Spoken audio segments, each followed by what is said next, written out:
Alors Jean-Pierre Petit, merci de nous accorder cette deuxième entretien. Cette fois nous allons parler d'ouverture d'esprit de manière large, en sciences en particulier, mais pas uniquement. Donc j'ai envie de vous lancer sur cette question avec laquelle je vous avais laissé dans la vidéo précédente.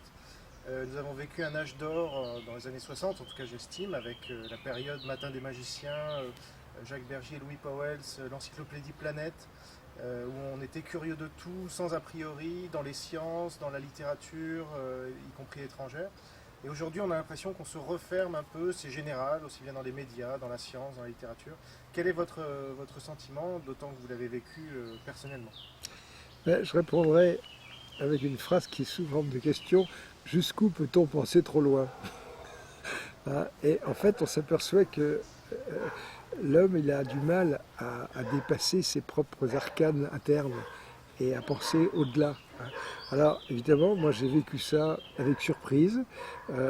Par exemple, je peux vous donner une petite anecdote incroyable, c'est que je me remettais difficilement de mon accident de travail, et j'étais chez moi, et arrive un type qui s'appelait Couturier, qui est devenu directeur de l'Institut d'astrophysique, ou je ne sais plus trop quoi, l'Observatoire de Paris, et il est venu un peu comme émissaire de la section pour me ramener à la raison, quoi.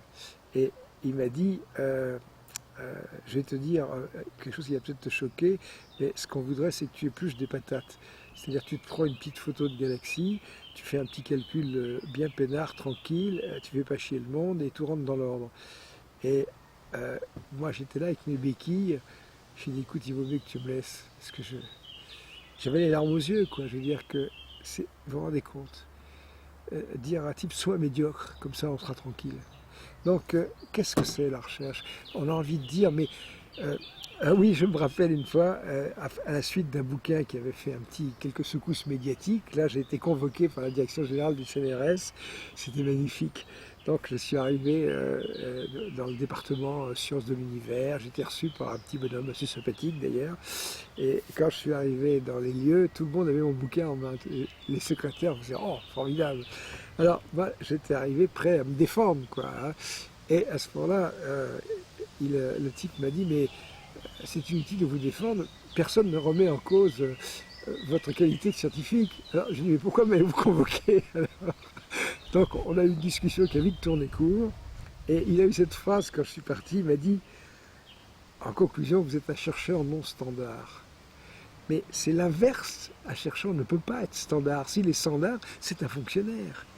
Si j'avais des chercheurs avec moi, je dirais, écoutez, monsieur Attel, je vous ferai une critique, vous êtes standard, ça ne va pas.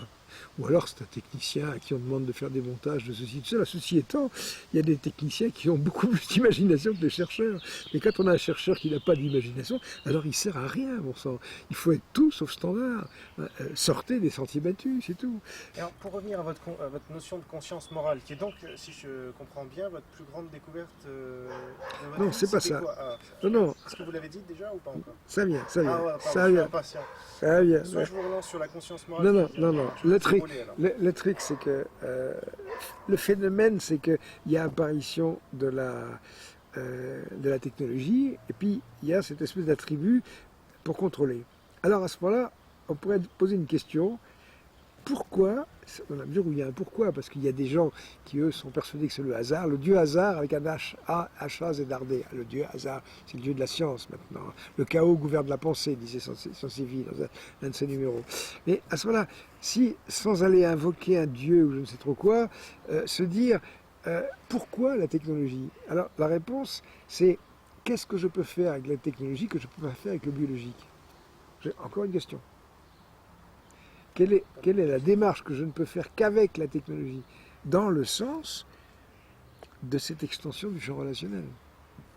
S'il faut aller dans une autre planète, ce n'est pas un goéland qui aura des ailes de 50 mètres d'envergure qui pourra y aller.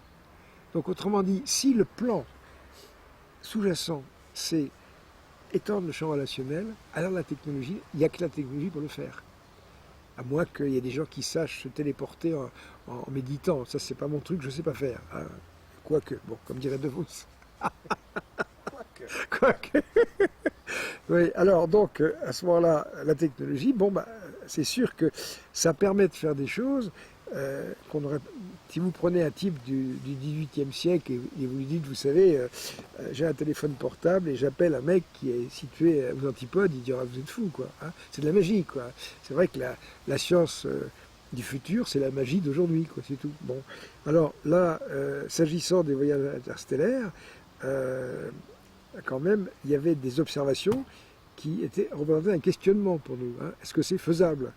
Et là, ben, vous avez des André Braic qui continuent à vous raconter la même chose en disant que tout ça c'est de la foutaise, etc. Enfin, bon, je ne vais pas croiser le fer avec un Olivrius comme ça. Mais donc, l'idée c'est que la vie, elle a un plan, c'est d'étendre le champ relationnel. Et actuellement, on est coincé, on est arrivé à saturation venue de la Terre. On communique sur la terre entière. Quoi. Alors, avec votre téléphone portable, vous pouvez appeler un Australien. Quoi. C'est vrai que moi, je me rappelle à une époque, je crois que je communiquais par fax. Et j'ai communiqué par fax avec un Australien. Et je lui ai dit soudain, vous avez la tête en bas. Il m'a dit non, c'est vous. Et c'est vrai que j'ai réalisé, parce que le fax, ça permettait une communication directe comme ça. Je me dis, putain, ce gars, il a les pieds dans le sens inverse. Tout d'un coup, on ne réalise pas que la Terre est ronde, sauf quand on a un moyen de communication comme ça. Bon, maintenant, c'est une chose faite.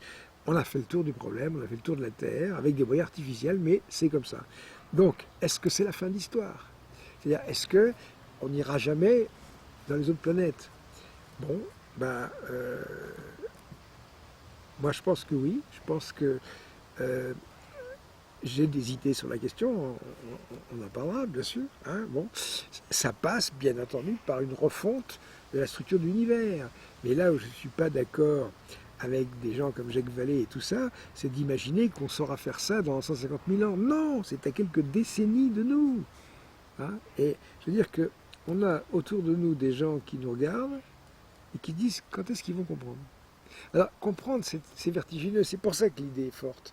C'est la technologie est faite pour le voyage interstellaire. Fondamentalement, c'est sa finalité première, c'est sa fonction première. Tout le reste, ces écouteurs que vous avez sur les oreilles pour écouter le son, l'appareil qui mesure, n'importe quoi, cette table, c'est des épiphénomènes, c'est des retombées, c'est des effets collatéraux.